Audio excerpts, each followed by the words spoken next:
By 1456, the Ottoman Empire was at the height of its power. 3 years earlier, Sultan Mehmed II, the conqueror of Constantinople, had taken the greatest city in the world.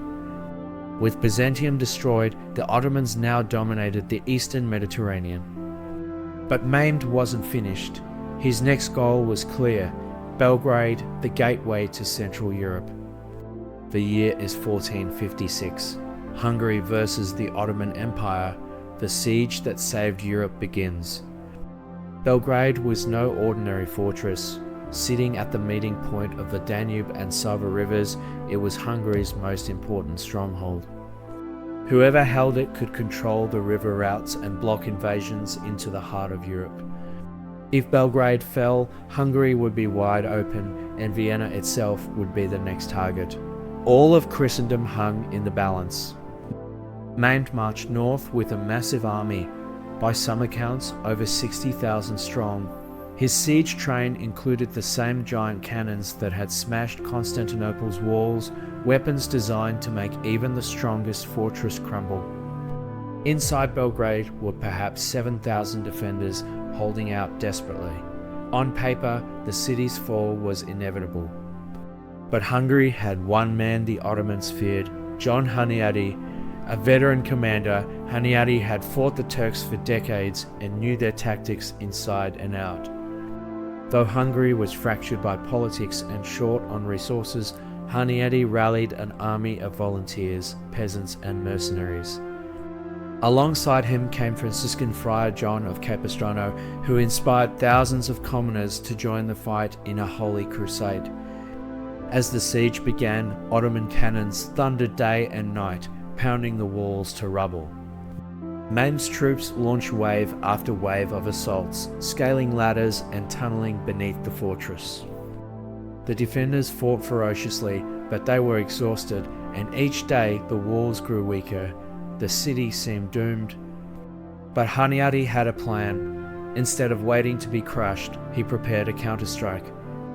He gathered a small river fleet on the Danube, made of hastily armed ships and fireboats, and prepared to smash through the Ottoman naval blockade. If he could break the siege from the water, Belgrade might survive. On July 14th, Hunyadi struck. His fleet launched a surprise assault, ramming Ottoman galleys and setting fire to their ships.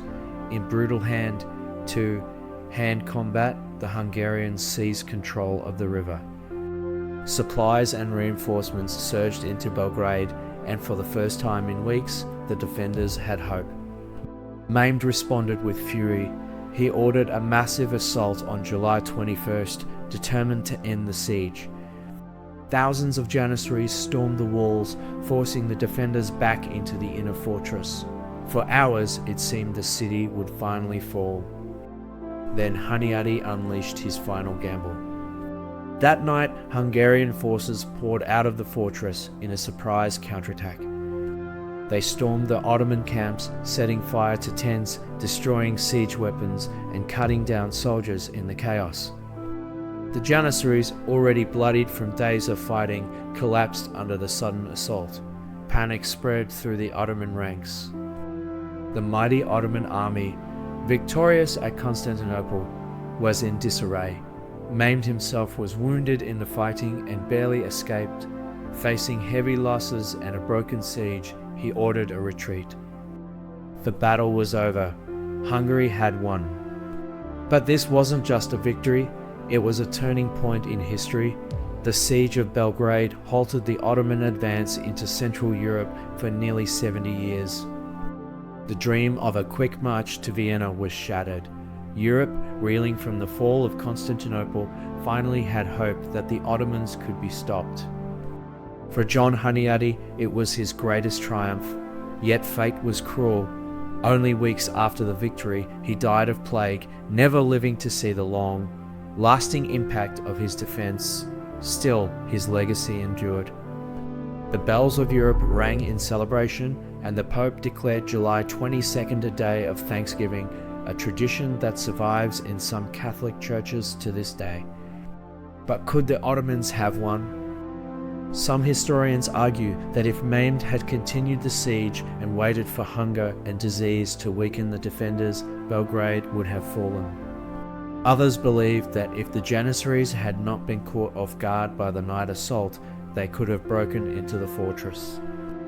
If Belgrade had fallen in 1456, would Vienna have been the next city to burn? Would Central Europe have fallen to the Ottoman sword centuries earlier? Or was it destiny that Europe would always resist?